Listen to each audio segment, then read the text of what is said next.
Hi, I'm Robert. Welcome back to another special edition of Truck Talk.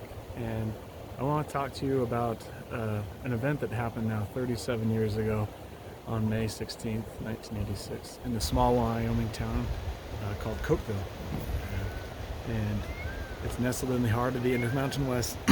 And this brief account is about the story of many of you might not have heard of, or you're too young, or the event was too far away from where you live. But the school was held hostage by a crazed man that was disenfranchised as the previous town marshal of Cokeville, Wyoming. And I want to just briefly touch upon some of the miraculous events that transformed and the lives of hundreds of people, and the help that they received from many describe them as angels and deceased ancestors that passed along before them. So come along and join me as I discuss this very special event, a day of miracles.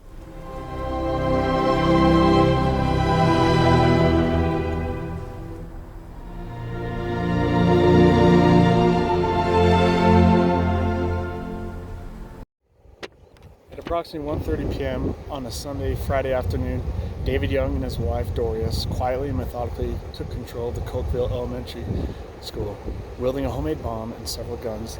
The Young took staff members hostage as they made their way to the first grade classroom. Students and teachers throughout the school were unknowingly drawn into the crisis when Doris Young went from room to room instructing them to gather in classroom number 4. I felt immediately uncomfortable, recalls Amy Bagasso Williams, who was in the 5th grade. There was nothing extraordinary about her, just something weird.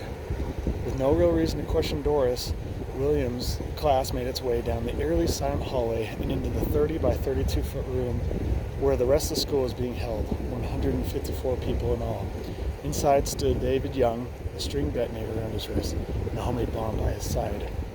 Young, a former Cokeville town marshal fired from his conduct years earlier, had been returned to start a revolution and create a brave new world where he'd be the leader, and he'd demand a ransom of $2 million per child. As he read his nonsensical manifesto, quote, "Zero equals infinity," children began to cry, including Williams.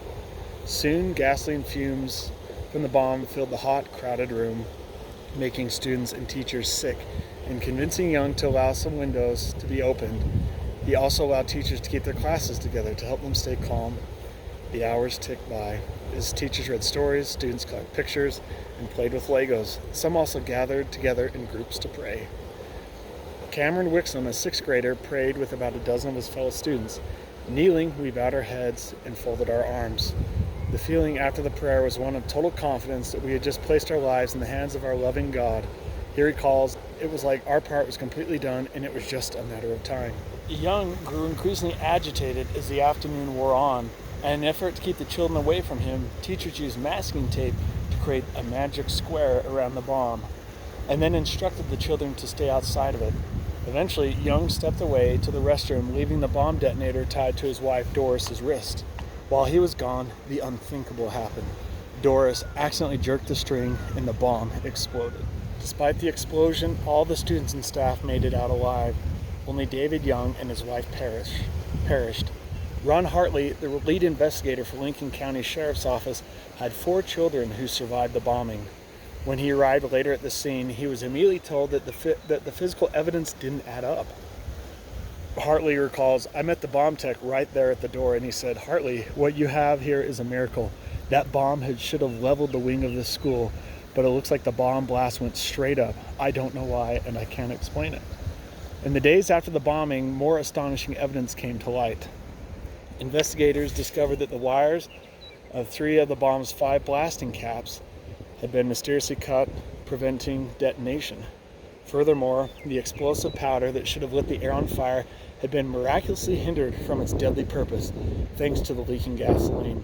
And the walls were pocketed with shrapnel, yet no one was hit by any of it. Everybody kept saying, "Isn't this a miracle?" But I took it as luck, says Hartley. His perspective changed dramatically a couple weeks later, however, when his 6-year-old son confided in a psychologist that he had seen angels the day of the bombing. "I came home with the intent of factually proving to him that he could not have seen angels," Hartley recalls. "I asked him whom he saw, and he said, 'I don't know. She didn't tell me her name, but I think it was Grandma Meister.' This was exactly what I was looking for. I told him it wasn't Grandma Meister because she's alive and living in Pinedale. But the young boy insisted that his story was true. That's when Hartley asked his wife to get out the family photo album. We put it on the table right in front of him, and I started flipping through the pages. I flipped to one page when suddenly he put his little hand on a photo and just beamed, Hartley shares.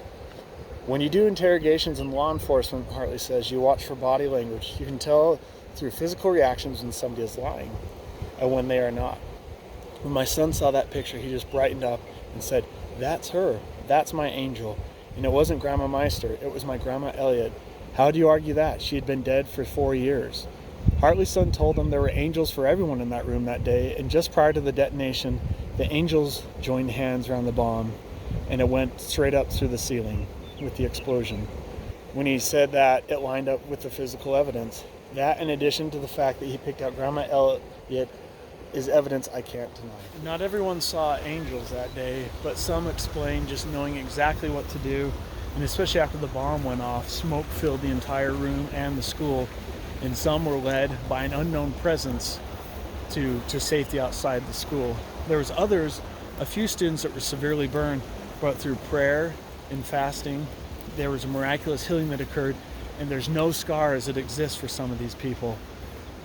So it's one of these stories that I find amazing, and in this day and age where there seems to be so much evil in this world and where people are starting to lose hope, I look at an event like this where the outcome should have been far much more greater as far as the tragedy was concerned, but through the hope and faith of mainly the little children that started the prayer circles, and it eventually spread to most of the students and even the teachers and staff, that amazing miracles happened. And instead of a great tragedy, there's a great miracle here in a small town of Cokeville, Wyoming. So I just thought I would share this event with you, and something again that you might not be aware of, but there was a movie that was made, and I'll put that link in the description box below through YouTube Movies. But it's one that I always try and look on the bright and positive, and sometimes I tend to get maybe not negative, but a little realist mixed with some pessimism. But as I was out turning the water today on a beautiful day like today, the same kind of day in Cokeville, Wyoming, that I realized it was the 37th year anniversary of this amazing miracle that happened. And so I hope that as you go about your life that you, as I often like to say, you only get so many trips around the sun. So decide what it is you're going to do today and get after it. And just when you think that all hope is lost, continue to move forward with faith. And as you do so, amazing things will happen and doors will be opened. And it's only when you keep your head up high that you see that opportunity coming right by. Otherwise, if you're staring down at the ground with your shoulders low, you'll just walk right on by that opportunity. So anyways, I hope that today that I was your ticket to help escape the ordinary and find out just what it's like to live the high life here in the high desert of the Intermountain West, only on the High Deseret Ranch channel.